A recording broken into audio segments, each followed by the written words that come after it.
अस्सलाम वालेकुम। हमें चाहिए होती है एक फ़्लाइट टिकट वीज़ा प्रोसेस के लिए जब हम किसी भी कंट्री के वीज़ा के लिए अप्लाई करते हैं। रिक्वायरमेंट के हिसाब से क्या आपको डमी फ़्लाइट टिकट चाहिए होती है या अगर आप पेड ई टिकट देते हैं तो इससे क्या वीज़ा अप्रूवल के चांसेस बढ़ जाते हैं। हर दूसरा बंदा टिकट वैलिडिटी और वेरिफिकेशन को लेके कंफ्यूज होता है। वीज़ा अप्लाई करने से कितना पहले आपको ये टिकट लेना होता है और एम्बेसी की क्या रिक्वायरमेंट है इस फ्लाइट टिकट को लेके। आपको किस तरह की फ्लाइट टिकट चाहिए वीज़ा प्रोसेस के लिए और ये टिकट आप खुद कैसे हासिल कर सकते हैं चंद मिनटों में और आसानी से। इन सारे क्वेश्चंस के आंसर्स आपको मिल जाएंगे इस वीडियो में, जिसके बाद एम्बेसी की रिक्वायरमेंट के हिसाब से आप खुद टिकट हासिल कर सकेंगे। ये तमाम डिटेल्स आपको मिल जाएंगी इस वीडियो में। अगर मुकम्मल वीडियो देखेंगे तो तमाम क्वेश्चन के आंसर्स आपको मिल जाएंगे। अगर स्किप करके देखेंगे तो कोई ना कोई चीज़ आपसे फिर भी रह जाएगी। आपके लिए और आपकी फैमिली के लिए कौन सा कंट्री बेहतरीन है टूरिज्म के लिए या वहाँ पे जाके सेटल होने के लिए, और उस कंट्री का वीज़ा आप कैसे हासिल कर सकते हैं लीगल तरीके से जिसमें आपके पैसे भी ज़ाया ना हो, इन सब पे मुकम्मल वीडियो सीरीज़ स्टार्ट हो चुकी है। ये सारे वीडियोस आ रहे हैं इस नए यूट्यूब चैनल पे। तो अगर आपने अभी तक इस चैनल को सब्सक्राइब नहीं किया तो इसको सब्सक्राइब कर लें, बेल आइकन प्रेस कर लें ताकि जो भी नया अपडेट आए उसकी नोटिफिकेशन सबसे पहले आपको मिल सके। फ्लाइट टिकट आप कैसे कर सकते हैं वीज़ा प्रोसेस के लिए, ये सारा मैं आपको करके दिखाऊंगा इस वीडियो में। मगर उससे पहले टिकट से रिलेटेड ये सारी चीज़ें आपके लिए समझना बहुत ही ज़रूरी है। इससे आपके सारे क्वेश्चंस भी क्लियर हो जाएंगे फ्लाइट टिकट को लेके जो हम यूज़ करते हैं वीज़ा प्रोसेस के लिए। वीज़ा प्रोसेस के लिए जो हम टिकट देते हैं वो एक डमी फ्लाइट टिकट होती है। कुछ केसेस में उसकी वैलिडिटी होती है, कुछ केसेस में उसकी वैलिडिटी नहीं होती। अगर होती भी है तो वो जल्द ख़त्म हो जाती है। कुछ टिकट की वैलिडिटी 24 घंटे की होती है, कुछ टिकट्स की वैलिडिटी 48 घंटे होती है और कुछ टिकट्स की 3 दिन। मगर वीज़ा प्रोसेस के लिए इससे कोई फ़र्क नहीं पड़ता कि आपकी डमी फ्लाइट टिकट की वैलिडिटी है या नहीं है। अगर है तो कितनी है, इससे कोई भी फ़र्क नहीं पड़ता। उसकी वजह है वीज़ा का प्रोसेस टाइम। जब हम किसी भी कंट्री के वीज़ा के लिए अप्लाई करते हैं तो उनका प्रोसेस टाइम जो है, वीज़ा का प्रोसेस टाइम, वो कुछ कंट्रीज़ का 15 दिन होता है, कुछ का 1 महीना, कुछ का 2 महीना।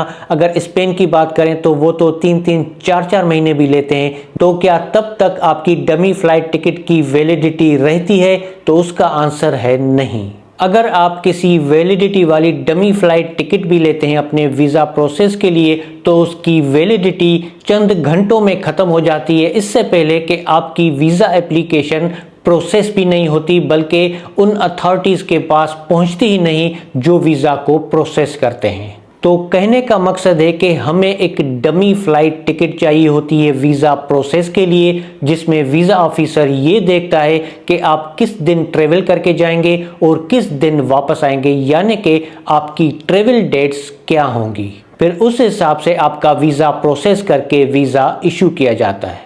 यहाँ पे कुछ लोग ये भी सवाल करते हैं कि वीज़ा अप्लाई करने से कितना पहले टिकट हमें लेनी चाहिए। टिकट आपकी डमी होती है तो उससे कोई फ़र्क नहीं पड़ता, आप जिस दिन अप्लाई करते हैं उस दिन भी ले सकते हैं या 1 साल पहले भी ले सकते हैं। उससे आपके वीज़ा एप्लीकेशन के प्रोसेस पे कोई भी इफ़ेक्ट नहीं होता।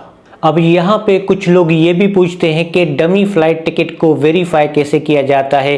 डमी फ्लाइट टिकट को वेरीफाई नहीं किया जाता। ये वीज़ा ऑफिसर अच्छे तरीके से जानता है कि जितना प्रोसेस में टाइम लगता है तब तक कोई भी डमी टिकट वैलिड नहीं रहती। डमी फ्लाइट टिकट सिर्फ आपकी डेट्स देखने के लिए मांगी जाती है कि आप कब जाएंगे और कब वापस आएंगे। इसके अलावा इसका कोई भी रोल नहीं होता डमी फ्लाइट टिकट का। अब साथ साथ मैं आपको ये भी बताता चलूँ कि होटल बुकिंग आपकी कंफर्म्ड और वेरीफाएबल होनी चाहिए, क्योंकि होटल बुकिंग को वेरीफाई किया जाता है। अब यहाँ पे कुछ लोग दूसरे लोगों को कंफ्यूज भी करते हैं कि वैलिडिटी होनी चाहिए, 1 दिन नहीं 2 दिन होनी चाहिए। तो इस चीज़ से अब आप बाहर निकलें और इस तरीके की कोई भी चीज़ नहीं होती। आप किसी भी कंट्री का रिफ्यूज़ल लेटर उठा के देख लें, कहीं पे भी आपको ये नज़र नहीं आएगा कि ये वीज़ा डमी फ्लाइट टिकट की वजह से रिजेक्ट हुआ है। तो ये चीज़ आपको अच्छी तरह क्लियर हो गई होगी डमी फ्लाइट टिकट के हवाले से। कुछ कंट्रीज़ ई टिकट मांगते हैं वीज़ा प्रोसेस के लिए, जैसे कि मॉरिशस, वो उनकी रिक्वायरमेंट होती है कि आपने ई टिकट ही देनी है वीज़ा प्रोसेस के लिए, उसके बगैर उनकी वीज़ा एप्लीकेशन सबमिट होती ही नहीं। ये जब आप उनकी वीज़ा रिक्वायरमेंट की लिस्ट देखेंगे तो वहाँ पे मेंशन होता है। अगर वहाँ पे लिखा हुआ ई टिकट तो फिर आपको ट्रेवल वाली ई टिकट देनी होती है। अगर वहाँ पे लिखा है flight ticket, dummy flight ticket, flight reservation, flight booking, flight reservation या इस तरीके का कुछ भी लिखा है तो इसका मतलब आपने देनी है dummy flight ticket visa process के लिए। तकरीबन कंट्रीज़ के लिए ऐसी डमी फ्लाइट टिकट ही चाहिए होती है वीज़ा प्रोसेस के लिए, जिसमें तमाम शेंगन कंट्रीज़ भी शामिल हैं। UK, USA, Canada, Australia, New Zealand, Ireland, ये जितने भी कंट्रीज़ हैं इन सब की रिक्वायरमेंट में आपको डमी फ्लाइट टिकट देनी होती है वीज़ा प्रोसेस के लिए। और यहाँ पे आपको वैलिडिटी और वेरिफिकेशन की टेंशन नहीं होनी चाहिए, क्योंकि उनको चाहिए ही ऐसी टिकट होती है। अब यहाँ पे एक इम्पॉर्टेंट चीज़ मैं आपके साथ शेयर करता चलूँ कि काफ़ी लोग ये क्वेश्चन करते हैं कि अगर डमी फ्लाइट टिकट की जगह पे अगर हम एक ई टिकट परचेज करें जो हम ट्रेवल के लिए परचेज करते हैं और वो हम प्रोवाइड करें वीज़ा प्रोसेस के लिए, तो क्या वीज़ा अप्रूवल के चांसेस यहाँ पे इंक्रीज हो सकते हैं? तो उसका आंसर है नहीं, वीज़ा प्रोसेस पे कोई भी फर्क नहीं पड़ता, मगर आपके टिकट खरीदने के पैसे ज़ाया हो सकते हैं। आपके पैसे ज़ाया ना हो इसी वजह से ही एम्बेसी आपसे डमी टिकट ही लेती है वीज़ा प्रोसेस के लिए, कि अगर खुदा न खास्ता किसी का वीज़ा रिजेक्ट होता है तो उसके फ़्लाइट के पैसे ज़ाया ना हो। इसके अलावा कुछ नहीं देखा जाता कि आपकी ई टिकट है, डमी टिकट है, वैलिडिटी है, वेरीफाइड है या नहीं है। अब हम आते हैं इस तरफ के कि ये dummy flight ticket visa process के लिए आप कैसे हासिल कर सकते हैं। ये आप किसी भी एयरलाइन ऑफिस से भी परचेज कर सकते हैं और ये टिकट आप मेरी वेबसाइट से भी परचेज कर सकते हैं वीज़ा प्रोसेस के लिए। वेबसाइट लिंक आपको इस वीडियो की डिस्क्रिप्शन में, इस चैनल के अबाउट सेक्शन में भी मिल जाएगा। अगर आप सर्च करना चाहें तो इस तरीके से सर्च भी कर सकते हैं। अगर आप गूगल करते हैं सोलो ट्रेवल टाइगर तो इस तरीके का रिजल्ट आपकी स्क्रीन पे आ जाएगा। यहाँ पे आप डोमेन वेरीफाई कर लें, ये है solotraveltiger.com। अगर इस लिंक पे आप क्लिक करते हैं तो इस वेबसाइट का होम पेज ओपन हो जाएगा। उसके बाद आप फ़्लाइट रिजर्वेशन के पेज पे जा सकते हैं, अदरवाइज़ डायरेक्ट आप यहाँ पे फ़्लाइट रिजर्वेशन पे क्लिक कर सकते हैं तो ये फ़्लाइट रिजर्वेशन का डायरेक्ट पेज ओपन हो जाएगा। यहाँ पे हम स्क्रॉल करके नीचे आएंगे तो यहाँ पे आप फ़्लाइट अपनी देख सकते हैं। पहले आपको सर्च करनी पड़ेगी, आप फ़्लाइट अपने हिसाब से सर्च करें। मैं यहाँ से चूज़ करूँगा इस्लामाबाद से लेके पेरिस तक एक फ़्लाइट, और उसके बाद यहाँ पे रिटर्न फ़्लाइट है या वन वे, और जाने की डेट और वापसी की डेट, और मैं यहाँ पे क्लिक करूँगा सर्च पे तो ये रिज़ल्ट हमारे स्क्रीन पे आ जाएगा। अब यहाँ पे आपको रिटर्न ऑप्शन मिलेगा, आप रिटर्न पेरिस से ही होना चाहते हैं या किसी दूसरे शेंगन स्टेट से, तो यहाँ पे वो आप सर्च कर सकते हैं। अगर आप दूसरे शेंगन स्टेट से किसी दूसरे सिटी से वापस आना चाहते हैं तो ये रिज़ल्ट हमारी स्क्रीन पे आ जाएगा। यहाँ पे हम कंटिन्यू करेंगे।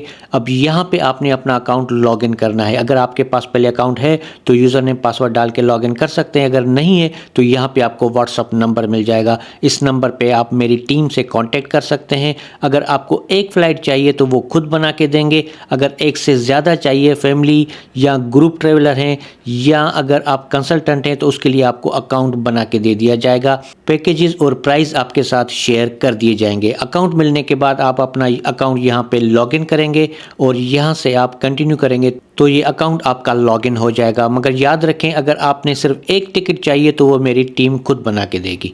तो यहाँ पे लॉगिन करने के बाद आपने यहाँ पे पैसेंजर की डिटेल्स डालनी है, नाम वगैरह डालना है, और उसके बाद आपकी फ़्लाइट रिजर्वेशन जो है यहाँ पे बुक हो जाएगी।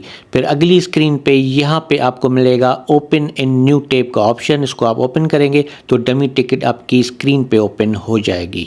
तो इस तरीके से आप अपनी डमी फ़्लाइट टिकट जो है वो बना सकते हैं वीज़ा प्रोसेस के लिए। अब यहाँ पे आप राइट क्लिक करेंगे तो इसको आपको सेव का ऑप्शन भी मिल जाता है, अदरवाइज राइट साइड पे आपको प्रिंट का ऑप्शन मिलता है। डायरेक्ट आप इसको प्रिंट भी कर सकते हैं या सेव एज PDF भी कर सकते हैं, दोनों ऑप्शन आपको यहाँ पे मिल जाते हैं। तो इस तरीके से आप डमी फ्लाइट टिकट हासिल कर सकते हैं अपने वीज़ा प्रोसेस के लिए। सिर्फ चंद कंट्रीज ई टिकट मांगते हैं जैसे कि मॉरिशस, अदरवाइज 99% कंट्रीज जो हैं वो सिर्फ डमी टिकट मांगते हैं वीज़ा प्रोसेस के लिए।